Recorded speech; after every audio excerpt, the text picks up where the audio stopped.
Então, a gente finalizou a aula passada falando que a radiação eletromagnética, na passagem dela pela atmosfera, ela acaba interagindo com as moléculas dos constituintes gasosos, do material particulado suspenso na atmosfera, e isso acaba trazendo algumas consequências para a aquisição do produto do sensor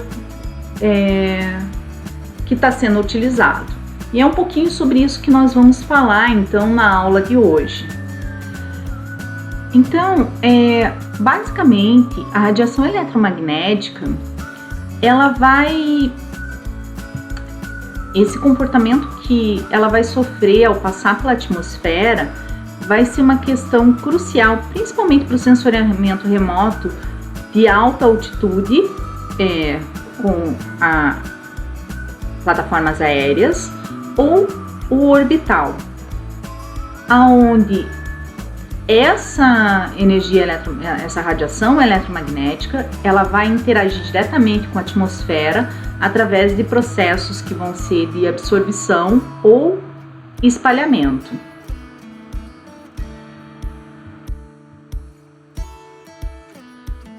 Nós já falamos em aulas anteriores um pouco sobre as janelas atmosféricas, mas não explicamos o que elas são, o porquê, né? E nesse momento a gente vai tentar explicar o porquê isso acontece, porque está correlacionado diretamente com o tema da aula de hoje. Então, o que nós temos? A radiação eletromagnética, ela pode ser tanto absorvida quanto espalhada, e essa absorção, ela é a mais prejudicial, porque ela impede que essa radiação atinja a superfície terrestre, ou então que ela acabe sendo atenuada, tá? Então, isso se chama tramitância da radiação eletromagnética através da atmosfera. A gente pode observar nessa imagem que, para se fazer esse imagamento, a gente usa faixas do espectro onde existe menor absorção. Por quê? Porque nessas faixas você vai então conseguir ter uma intensidade maior de energia, né? Uma tramitância da radiação eletromagnética maior. Nesse gráfico que vocês estão observando, no eixo X, nós temos a variação, os comprimentos de onda, tá? Que vão lá desde a faixa do visível, do micrômetro, até a do micro-ondas. E vocês podem observar que tudo que está nesse tom de azul mais claro, ele corresponde a regiões espectrais que são onde a atmosfera é mais transparente, tá? Aonde vai haver menos absorção dessa energia quando ela está passando pela atmosfera. E nas áreas que vocês têm esse tom mais acinzentado, um pouco mais escuro, são as áreas que correspondem a regiões espectrais onde os gases atmosféricos vão acabar absorvendo a maior parte da radiação eletromagnética. Então, um resumo para a gente entender então que são essas janelas atmosféricas, elas são os lugares, as faixas do espectro eletromagnético, aonde a maior parte dos sensores consegue captar a energia refletida pelos objetos da superfície terrestre.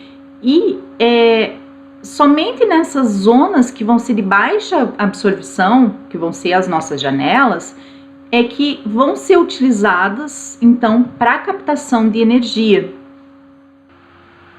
Então, nós vimos lá que a forma de interação da radiação eletromagnética com a atmosfera pode ser duas formas, né? Através de processos de absorção ou então de espalhamento. Agora a gente vai falar um pouquinho sobre a questão dos espalhamentos. O espalhamento ele pode ser de duas formas, ou de difusão ou dispersão, que vai ser quando essa radiação eletromagnética ela acaba sofrendo uma mudança aleatória da direção de propagação, tá? Então, por exemplo, a radiação solar ela está incidindo e numa determinada direção, e devido à interação com algum dos componentes atmosféricos, ela vai acabar mudando de forma aleatória a sua direção. Em sensoriamento remoto, nós trabalhamos basicamente com 3 tipos de espalhamento na atmosfera, que é o espalhamento highlight, o MI e um espalhamento não seletivo. A gente vai falar um pouquinho sobre cada um deles. Vamos começar pelo espalhamento highlight. Ele é considerado mais comum. Ele ocorre principalmente quando o diâmetro das partículas ele vai ser menor do que o comprimento de onda. Então isso acaba acontecendo principalmente com as moléculas dos gases que estão presentes na atmosfera. E é esse tipo de espalhamento que faz parecer à visão humana que o céu é azul. Porque a maior parte da energia que entra na atmosfera, ela acaba sendo absorvida pelas moléculas e acaba sendo reespalhada em todas as direções, principalmente a frequência do espectro no azul. Nessa imagem aqui, a gente tem um exemplo do espalhamento highlight. Então, na imagem aqui do nosso lado esquerdo, a gente consegue perceber que parece que tem essa névoa sobre a imagem, tá? É essa interação que está tendo da radiação eletromagnética, então, com as moléculas dos gases da atmosfera. E ela é exatamente a mesma imagem que vocês têm ao lado direito, porém, após ser feito o tratamento desse espalhamento. E o espalhamento highlight também, ele serve, além de explicar o motivo pelo qual a gente vê o céu azul, ele também explica o que a gente vê, por exemplo, no pôr do sol, aquelas variações rosadas, alaranjadas que nós vamos ter para o pôr do sol. O que acontece nesses momentos? Quando o sol se encontra perto do horizonte, os raios que vão chegar direto aos nossos olhos, eles atravessam uma massa de ar que vai ser maior, e isso vai fazer com que haja uma dispersão maior também, e uma atenuação principalmente do azul, né? E o que acaba passando pela atmosfera acaba sendo o espectro um pouco na faixa do verde e o restante na faixa do vermelho. E qual é a tendência? A tendência é que quanto mais poeira tiver em suspensão na atmosfera, haja cada vez mais atenuação do azul. Então, mais vermelho, mais rosado, né, fique o pôr do sol. Tá, o outro espalhamento que nós comentamos é o espalhamento MI. Ele acontece quando a gente tem ondas eletromagnéticas, o tamanho dela é comparável ao tamanho das partículas atmosféricas. Então, esse tipo de espalhamento acontece em comprimentos de ondas maiores na faixa do visível. E essa interação vão ser principalmente com moléculas de vapor de água e de poeira, e principalmente quando a atmosfera está mais densa.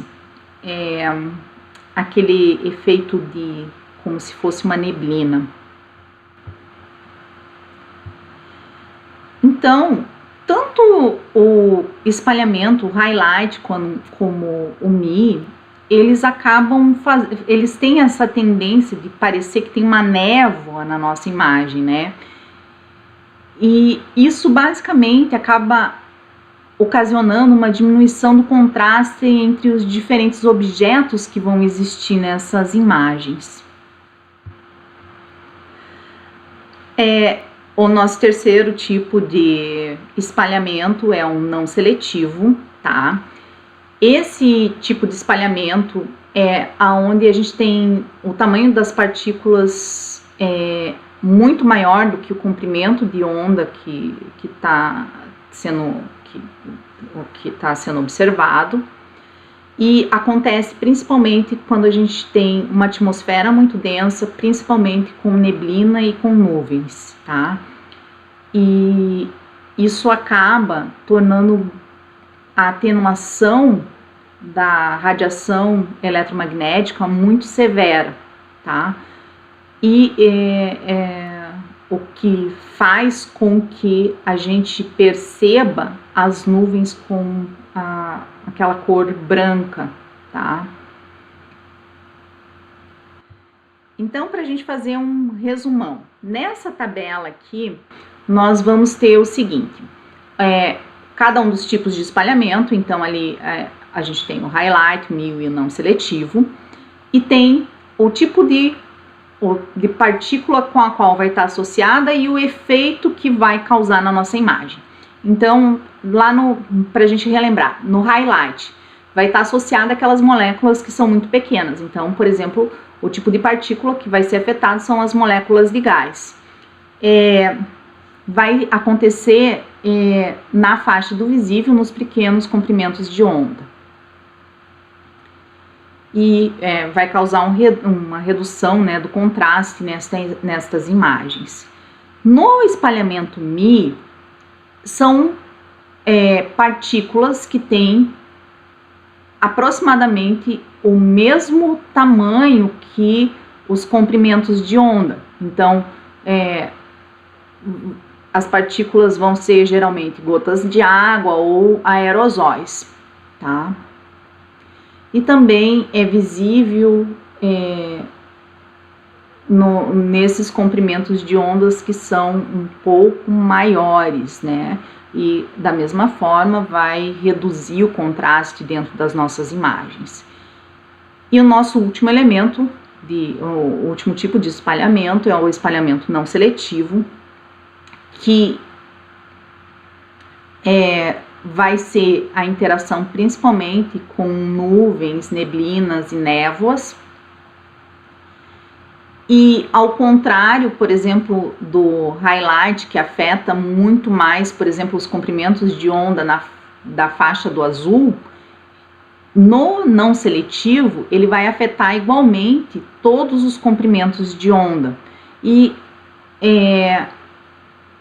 o efeito de atenuação pode ser tão grande que chegue a você não consiga ter imagens da superfície terrestre e acabe ficando somente com imagens que são correlacionadas a efeitos meteorológicos, né, que vão ser de muito interesse para a meteorologia, mas não vai ser de grande interesse para outras áreas.